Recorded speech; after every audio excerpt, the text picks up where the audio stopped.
Match জিতলে usually যেগুলো দুর্বলতা ছিল বা যেখানে ভুল হয়েছে সেসব নিয়ে আলোচনা তেমন একটা হয় না, but I want to discuss all those things as well. Soumya Sarkar opening করছেন দেশের মাটিতে, জিম্বাবুয়ের এগেনস্টে 2টা ম্যাচ, আমেরিকার এগেনস্টে 2টা ম্যাচ, ওয়ার্ম আপ ম্যাচ, আজকের ম্যাচ। সৌম্যর এই 6টা-7টা ম্যাচের ব্যাটিং পারফরমেন্সে কি আর ইউ প্লিজড? পুরোটা স্যাটিসফাইড বলবো না, মানে সৌম্য এমন একজন প্লেয়ার, আমাদের বিশ্বাস সৌম্য অন্য লেভেলের প্লেয়ার, মানে টি-20 ফরম্যাটে খুবই ডেঞ্জারাস একটা প্লেয়ার হতে পারে, কিন্তু কনসিস্টেন্সিটা আসলে ভাবিয়ে তুলছে। আপনি দেখবেন এর আগেও কিন্তু সৌম্যর এই বিষয়টা সবসময় কনসার্ন ছিল যে কনসিস্টেন্সি, কিন্তু যেই ইনিংসটা খেলে চোখে লেগে থাকার মতো। আমরা রিসেন্টলি দেখেছি তামিম আর মিলে যে 100 রানের পার্টনারশিপ করলো ইউএসের সঙ্গে, তার আগে জিম্বাবুয়ের সঙ্গে, সেখানে কিন্তু চমৎকার ব্যাটিং করেছে।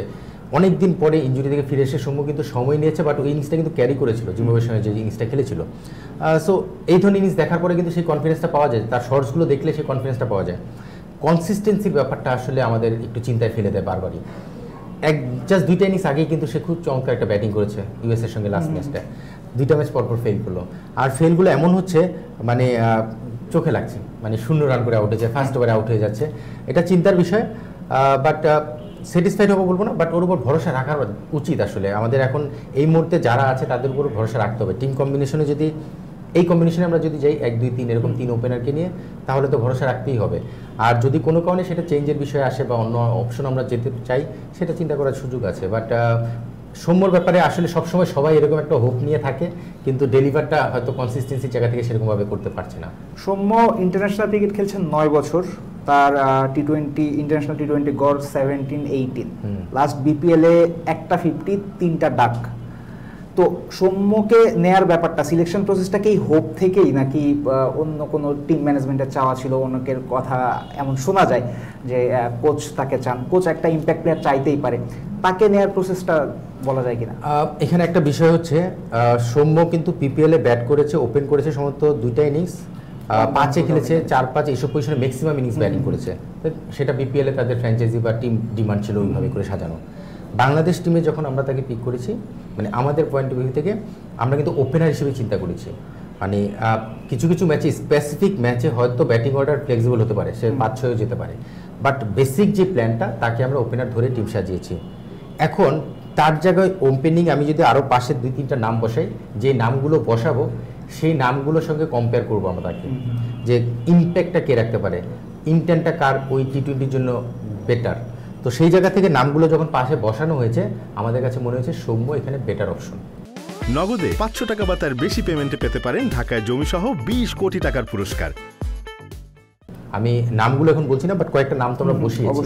সো সেই নামগুলো যখন আমরা জাজ করেছি, সেখান থেকে তার ইন্টেন্ট, তার ইম্প্যাক্ট দুটোই কিন্তু ডিফারেন্ট। তার ইন্টেন্টটা কিন্তু ওই পাওয়ার হিটিংয়ের অ্যাবিলিটি বা টি-20 যে ধরনের শর্টস খেলা দেবে সেটা রয়েছে। তার ইম্প্যাক্ট হচ্ছে সে যখন রান করে ওইটার ইম্প্যাক্ট, পজিটিভ ইম্প্যাক্ট কিন্তু টিমের উপর পড়ে, শুধু নিজেদের টিমে না, অপোনেন্ট টিমের বলারদের উপরও কিন্তু সেটার নেগেটিভ ইম্প্যাক্ট পড়ে। সো এইসব সবগুলো বিষয় যখন আমরা বিশ্লেষণ করেছি, আমরা অপশনগুলো দেখেছি, সেখানে মনে হচ্ছে সৌম্য বেটার অপশন। সঙ্গে তার 2 ওভার 3 ওভার প্রয়োজনে বোলিং করার যে অ্যাবিলিটি, সেটাও তো অ্যাড হয়। সো সব কিছু মিলে সৌম্যর কোচ হয়তো পছন্দ করে, এটা একটা মার্কেটের রিউমার রয়েছে, কোচ পছন্দ করতে পারে। আমি একটু আগে বলেছি আলোচনায় যে ট্রাস্টের একটা বিষয়, দলের জন্য যাকে প্রয়োজন পছন্দ করতেই পারে। সো ট্রাস্টের জায়গা থেকে সে তার উপর ট্রাস্ট রাখে এবং সে বিভিন্ন সময় সেটা ডেলিভারও করেছে। সো সেই জায়গা থেকে ট্রাস্ট করে, এবং আমার মনে হয় যে অপশনের জায়গা থেকে আমাদের সৌম্য এই মুহূর্তে বেটার অপশন মনে হচ্ছে। সৌম্য কিন্তু তার একটা গোল্ডেন আর্ম আছে, উইকেট ব্রেক থ্রু এনে দিতে পারে, এবং এই যে পিচগুলোতে খেলা হচ্ছে কিছুটা স্লো, আবার মাঝে মধ্যে একটু bouncy, uneven bounce. Bowler Soumya কি একটু আন্ডার ইউজড কিনা, নাকি ইনজুরির জন্য কোনো সমস্যা, বোলিংটা বেশি করছেন না? আসলে আমরা যদি ওয়ার্ম আপ ম্যাচগুলো দেখে, একটা ইন্ডিয়ার সঙ্গে খেলেছি, তার আগে ইউএসএ ম্যাচগুলো, যে ওইখানে হয়তো কিছু বোলিং করানো যেত, এটা একটা সিচুয়েশন হয়েছিল যে করানো যেত, বাট টিম ম্যানেজমেন্ট হয়তো বা চিন্তা করেছে সামনে ওয়ার্ল্ড কাপ আছে, সেখানে প্রয়োজনে বোলিং করতে হতে পারে, যেহেতু একটা ইঞ্জুরি থেকে উঠে এসেছে, বোলিং করলে সেই পায়ের ইঞ্জুরিটা যদি আবার চলে আসে, এই ধরনের একটা বিষয় ব্যাকআপ মেনে থাকতে পারে। But medical point of view থেকে কিন্তু সৌম্য 100% ফিট টু প্লে, মানে বোলিং করার জন্য 100% ফিট। এখন তাকে বোলিং করায়নি, এটা একটা কারণ হতে পারে, যেটা টিম ম্যানেজমেন্ট করতে পারবে। আরেকটা বিষয় হচ্ছে হয়তোবা টিম ডিমান্ড মনে করেছে এই মুহূর্তে সৌম্যকে না করে অন্য কাউকে ক্যাপ্টেন মনে করেছে, সেটা করেছে। বাট আমি শিওর সামনের পোর্শনে, মানে আমি যদি দেখি নিউ ইয়র্কের ম্যাচ, তারপরে ওয়েস্ট ইন্ডিজে যে 2টা ম্যাচ রয়েছে, সৌম্যকে মনে হয় বোলিং করানো দরকার হতে পারে। আজকে যেমন সিনারিও ডিফারেন্ট ছিল, আজকে যাকেই বল দিয়েছে তারাই কিন্তু সাকসেসফুলি বোলিং করে যাচ্ছিল, সেখানে দরকার ছিল না। বাট সামনের ম্যাচে ফর এক্সাম্পল সাউথ আফ্রিকার সঙ্গে যদি বোলিংয়ে কোনো পেস বোলাররা একটু মার খায় বা এক্সপেন্সিভ হয়ে যায়, তখন হয়তো সৌম্যকে 1-2 ওভার ব্রেক থ্রুর জন্য আনা যেতেই পারে। সো এটা ম্যানেজমেন্টের মাথায় রয়েছে, এবং আমরা কিন্তু টিম যখন সাজিয়েছি সৌম্যর ওই 2টা ওভারকে আমরা কিন্তু প্লাস করেই রাখি। আসলে টি-20 ক্রিকেটে একটা জিনিস আমি শেয়ার করি, যেহেতু আমি বিপিএলে বেশ কিছু টুর্নামেন্ট কাজ করেছি এবং আমরা last experience Russia Royals champion হয়েছি, সেখানেও আমি টিম ম্যানেজার অ্যাডভাইজার ছিলাম টিমের। সো সেখানে একটা জিনিস খুব ইম্পর্টেন্ট, 20 ওভারের সঙ্গে কিন্তু 4 ওভার নিয়ে ঢুকতে হয় এক্সট্রা। আমরা কিন্তু 5 জন বোলার নিয়েছি, মানে 2 জন স্পিনার 3 জন সিমার, 5 জন জেনুইন সাকিব সহ। 20 ওভারের সঙ্গে বাকি যে 4 ওভারের যে কোটাটা আমরা রিয়াদ এবং সৌম্যকে ধরেই কিন্তু সাজাই। সো আজকে যেমন রিয়াদ 1 ওভার করেছে দলের প্রয়োজনে, অনেকে দেখে স্কোর কার্ড দেখে বলে সৌম্যকে কেন 1 ওভার করানো হলো, মাত্র 4 রান দিয়েছে, আর কেন করায়নি? বিকজ এই ধরনের বোলারদেরকে ওই 1-2 ওভারের ক্যালকুলেশনে নেওয়া হয়, যে কোনো মুহূর্তে 1 ওভার বা 2 ওভারের জন্য আনলেও আনতে পারে, আবার নাও আনতে পারে।